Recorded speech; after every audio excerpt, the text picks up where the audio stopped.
Hello and welcome to NewsClick. Barack Obama's India visit created much of the hype in the media. Most of the things people said was that it was a game changer in Indo-US relationships. Nuclear liability deal was one among the deals which was majorly discussed. But there was another deal called Defense Strategic Framework, which was initially signed in 2005 and was renewed in the recent visit of Barack Obama to India. To discuss the issue, we have with us D. Raghunandan, President, All India People's Science Network, and who is also an expert on defense and strategic affairs. Hello, Raghu. What does this Indo-US Defense Strategic Framework encompasses, and what was the need to renew it? Well, the need to renew it is simply because the framework agreement was signed for a 10-year period, which is to expire in August. So obviously the agreement has to be renewed. But the interesting fact is that while the agreement has been extended for another 10 years, there apparently is, it's not just the same document which has been signed again and renewed for 10 years. There is another document which has not yet been released. So we don't know what this new agreement contains in the detail. Apparently there are some additions and modifications in the write-up, but which are still to be finalized between the two sides. They have announced that they have agreed on it, but what exactly they have agreed upon, we are not sure, except the other document which they have come out with, which is the vision document, which is specific to the Asia Pacific region, gives us some hint as to a recalibration, if you like, of the framework agreement. So as you said that nothing is clear, so can't we reach to a conclusion that are we achieving something out of it, or most of the benefit is going to US only, we are not going to get anything from it? Well, clearly right from the beginning, the framework agreement has been structured in a way as to bring India into the US strategic embrace. There is supposed to be a quid pro quo. If India goes closer to the United States in defense terms, the idea is that this will open the doors for sophisticated technologies, particularly with regard to defense, and dual use technologies can start flowing from the United States to India. That is in theory. We will discuss, I am sure, regarding the deals that India has signed with the United States on defense items, whether these are things that India really wanted and has gained because of this framework agreement, or the question I think is still moot as to whether India has actually substantively gained anything, or are the gains more tilted towards the US in getting India to join the US framework, but India not getting too much in return. We have seen since the new government has come to power, there has been a clear movement towards neoliberal policies, bringing FDI in various sectors, and Modi government has brought 100% FDI in defense sector. And on the other hand, the government talks about Make in India project. So do you find any contrast between these two, or as far as the efficiency of the government itself or the country itself to produce defense mechanism is concerned?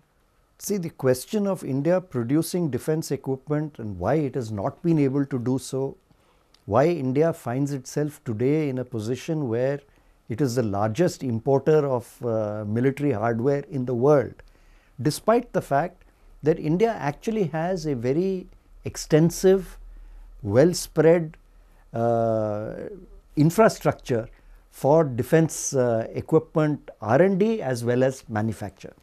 Despite this, if India has not been able to generate its own defense equipment, something is wrong.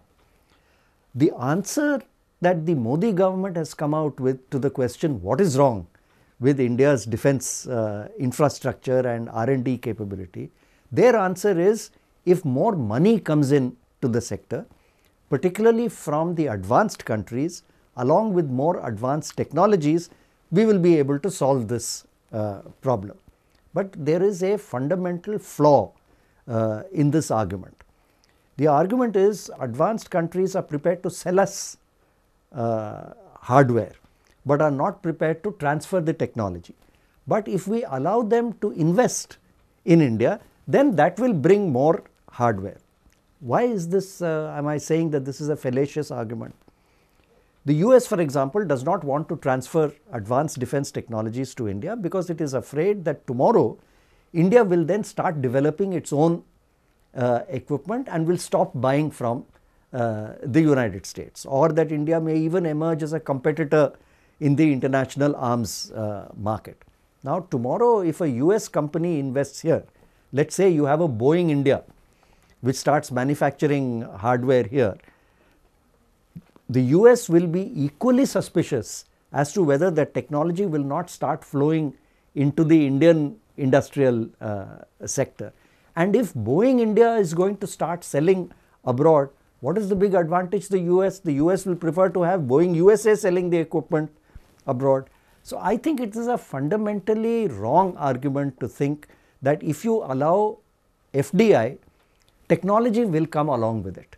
I don't think that will happen, because the reason technology is not coming is not because the Americans or the Europeans are not earning money. They are earning enough money even from the present situation. They will only lose by giving technology. That is the way they see it. So the answer to this is not FDI, and the proof of what I am saying is the fact that even when the government had earlier, the UPA government had increased the defense going up to 49%, with a possibility of allowing up to 74% in special cases, no major investments have come. Government has announced 100% FDI now, the BJP government, no major investments have come, and we will see in the Indo-US deals themselves, no major strategic equipment or machinery which carries significant technology component is coming into this country either. So if we say that we become more dependent on US as far as importing technology is concerned, then that will not be wrong. Yes, if we follow the idea that in order to improve our R&D infrastructure, you need American investment or European investment. The assumption that that will bring in technology is wrong. So what will only happen is you will get a extended manufacturing base of Boeing or Lockheed Martin or anybody else inside this country. That by itself is not going to mean handing over any technology. Today we already have an offsets program, which means that any major equipment you buy, 50% of that has to be spent inside this country. That is a lot. Even if Boeing India were to set up here, they will still probably have to import major components from abroad. I do not see the segment of or the proportion of money being spent in India going up too much beyond 60%, 70%. I do not think the money part of it is really material, nor do I think this is going to make India more or less dependent. We are already today dependent on foreign suppliers because we are unable or unwilling to make our own. The real answer is, if you want India to develop good manufacturing capability, and manufacturing here does not mean only making something, it means designing something also. It is not turning a screwdriver, but it is also designing and making a new thing. If you want a design capability to also emerge, you have to struggle and acquire it. And India's experience in space, India's experience in the nuclear energy field shows precisely that, where we have put in the effort and a dedicated mission mode program to acquire capability on our own. There we have succeeded, not because money has come. Lastly, Raghu, do you think this increased defense cooperation with America and its allies like Israel is something to worry about?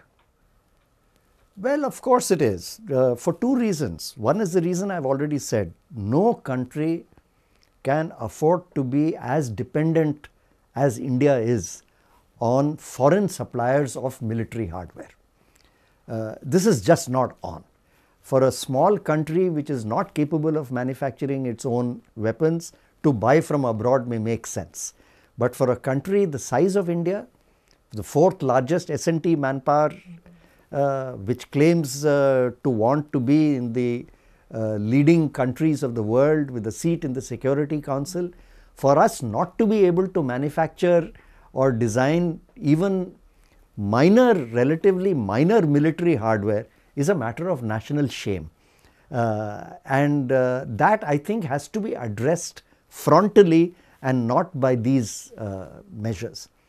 I just wanted to add that if you look at even the military deals that India has struck during President Obama's visit, none of these deals involve any major technology acquisition to India. The biggest of these deals in terms of size, volume, not in terms of money, is the Raven UAV program.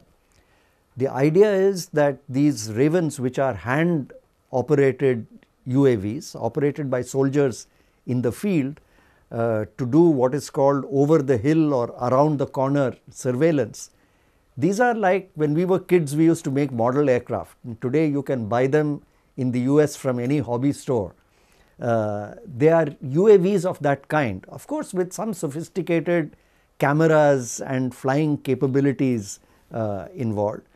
But they are not as if they are the frontier of technology which is unreachable for a country like India. In fact, DRDO itself has already got 3 models of hand operated mini UAVs which are sitting there waiting for deployment. More mission mode effort to promote those would have made us self-reliant in that technology instead of buying from abroad. It may help you to make some money because the Raven manufacturer will come here, set up a manufacturing base and sell a few models in the world. Does that help you to acquire the technology? I doubt it very much. So if I say that it was just an effort to make hue and cry but it had nothing substantial in it, will it be right? Yes, I think we need to understand 2 things in this. In order for the US and India to enter into a strategic partnership, which the US definitely wanted and which India said it wanted during the Manmohan Singh UPA government, there needed to be 2 things. One was that the nuclear apartheid system bedeviling the relationship between the US and India needed to be broken. That's why the nuclear deal had to be broken, because without that US could not supply India with any high-tech equipment, could not enter into collaboration on space, on nuclear energy, on any of those things, some of which India wanted, some of which the US wanted to supply in order to earn money. The defense agreement will bring India and the US closer strategically, because the way in which US law is structured is that American equipment, when supplied to a country, comes with a whole string of conditions.